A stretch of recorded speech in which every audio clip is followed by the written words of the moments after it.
So I think it's safe to say that not only is America highly anticipating the 2020 election, but the world is watching as well. After possibly the most shocking election ever in American history in 2016, everyone is wondering, will Trump be reelected? So in this video, we're going to be discussing today the odds and probability of Trump being reelected, and in this video, I'm just going to be giving the bare bone facts with as little bias as possible. And before the video begins, if you do think Trump will be reelected, be sure to hit that like button, and if you don't, be sure to hit that like button. So is Donald Trump on track for re-election? This is probably the most difficult question to answer in the history of American politics. So in recent years, the rule that the incumbent will win re-election is very evident in the White House when you take a look at as far as Clinton, Bush, and Obama all had a second term. Experts say that the incumbency is something not to be sniffed at and is more powerful than you might think. But if you look a little bit further than the last 30 years, you'll see that that rule isn't actually always the case. You'll see that re-election isn't always a sure bet, as only 17 out of the 44 presidents were re-elected, or roughly 38%. But it's becoming evident that a second term isn't necessarily random, but a consequence of consolidation in the executive branch. The ability to drive the news cycle has been especially critical, and it's an area in which Trump, love him or hate him, undoubtedly excels. Trump has clearly demonstrated that presidents dominate the media and national narrative, and we see or hear them daily, and in Trump's case, pretty much hourly and even to the minute. Presidents wield the power of the government, and their policy priorities and their re-election campaigns are launched even before their first term begins. That initial success not only creates an existing campaign organization and a donor basis, but it also gives a perception that the other side's election is theirs to lose. But one way for a challenger to overcome those odds is the economy. This was evident when Clinton beat H.W. Bush with an assist from Ross Perot. And on that score, for now at least, Trump does have the upper hand. Coming off a year in which the S&P 500 rose near 29% and the Dow over 22%, the strength of the economy really might persuade voters to stay the course. And this is a large headwind for a Democratic candidate to message against. So what we're seeing is Trump has actually landed in a position that's the inverse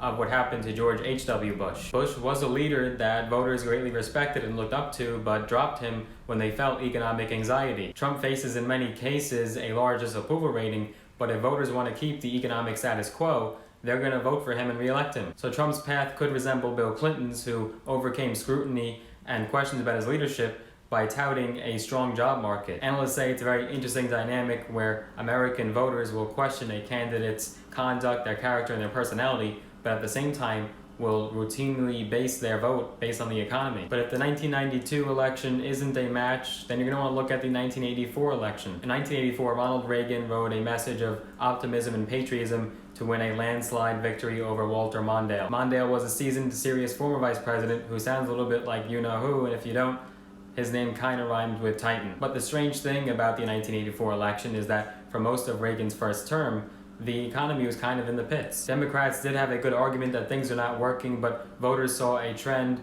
in things going the right way. But if you don't remember, Trump ran greatly on the manufacturing sector, and his motto was jobs, jobs, jobs, and we're going to be bringing manufacturing back. So the opposite scenario could actually play out this time. If voters begin to think that the economy dragged down by the weak manufacturing sector could put things in the wrong direction, Trump could find his support evaporate. But that is just one sector of the economy, and most of the economy is going in the right direction. But let's take a look at the election of 1976 that offers a third template. Jimmy Carter, relatively unknown on the national stage, emerged from a crowded Democratic primary field by pledging to restore dignity in the Oval Office. But this was in large part due to the fact that Ford wasn't able to shake off the perceived sin of his presidency, which was pardoning Richard Nixon. Though the economy in 1976 had broken out of the recession in the previous 3 years, it wasn't soon or fast enough to rescue Ford. But Ford greatly lacked the incumbency power compared to Trump because he was never elected to a nationwide or a statewide office. And then, of course, you have another big wild card, impeachment. Now, I did do a video a while back of why investors should not be worried about impeachment, and this was actually even before the impeachment inquiry was ever announced. So it'll be interesting to see if you look back on that video what I had to say. You can see it down below. The link will be in the description. No president has ever been impeached in their first term in office, so this is a major question to be asked. And it's looking like the Senate trial will be just dragged on for weeks and possibly even longer than that to come. And then you have the recent predicament with Iran. This has the potential to escalate quickly and in unpredictable ways. Though foreign policy rarely plays a role in US elections, it's not unheard of. In 1968, the deteriorating situation in Vietnam greatly crippled LBJ, Lyndon B. Johnson. There were anti-war protests at the DNC convention in Chicago, and his re-election wasn't looking good. Nixon on the Republican side was a flawed candidate, but he did outlast Reagan, Nelson Rockefeller, and George Romney. The economy was buoyant, but discord over the war proved to be too much of a political albatross for Hubert Humphrey, and Nixon won. So the best case for Democrats might be to find their own version of a Nixon, but events are moving too fast. Incumbency is an incredibly powerful factor and has only grown with the fact that the presidency has gotten more powerful. But in the age of Trump, you have to take everything with a grain of salt. You could say here the rules, the patterns, and what has happened in history, but you can't really predict what's going to happen here. At a time like this, there's no clear-cut analogies. So let's take a look at some positives here for Trump and why he might actually win in another electoral landslide like he did in 2016. What he has going for him is the economy, the record of doing exactly what he promised,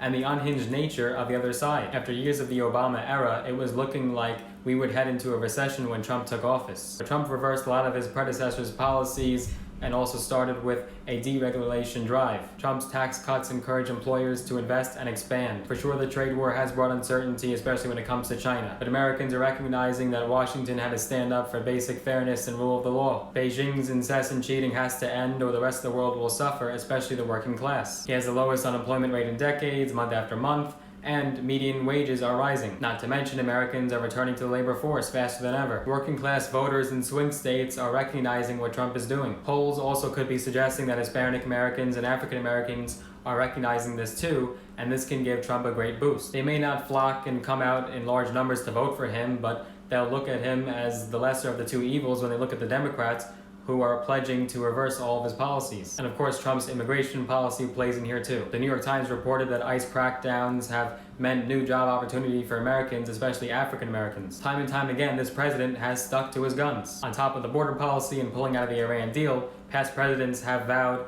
to move the U.S. Embassy to Jerusalem, and they couldn't do that, but Trump delivered. Yes, Trump's rhetoric does rub Americans the wrong way, especially if they follow him on Twitter, but voters see it hard to argue with his results. There is a consensus among many people that Democrats are in favor of open borders, and even saying that undocumented citizens should have the same rights as U.S. citizens. On top of that, the 2020 candidates are even calling for enormous tax hikes. Biden is on record proposing 3 times higher than what Clinton proposed in 2016, and now plans for federal spending is even more ambitious this time around. And on top of that, Democrats have pushed for Trump's impeachment since he won election day 1. And there is sentiment that the Russia investigation was a hoax and this was all a political act. People do see it that it was used to distract and delegitimize his office ever since he took it. And on top of that, you add the sudden shyness to hand the articles to the Senate, where it is majority Republican. People are seeing impeachment as what Trump calls impeachment light, and it was simply political. But despite his achievements, Trump does remain vulnerable in November. This is thanks to his near universal elite opposition and his own shortcomings. But the left's lunacy is pushing moderate Americans into his corner,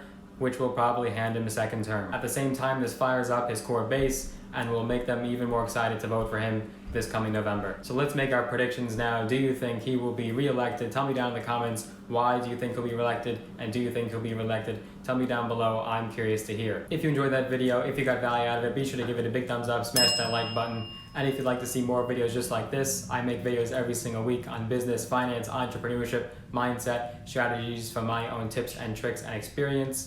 Be sure to hit that subscribe button, and if you'd like to be notified, that way you're first in line to see that video before anyone else can see it. Be sure that you hit that little notification bell as well, so that we're notified every time I upload a new one. See you in the next video.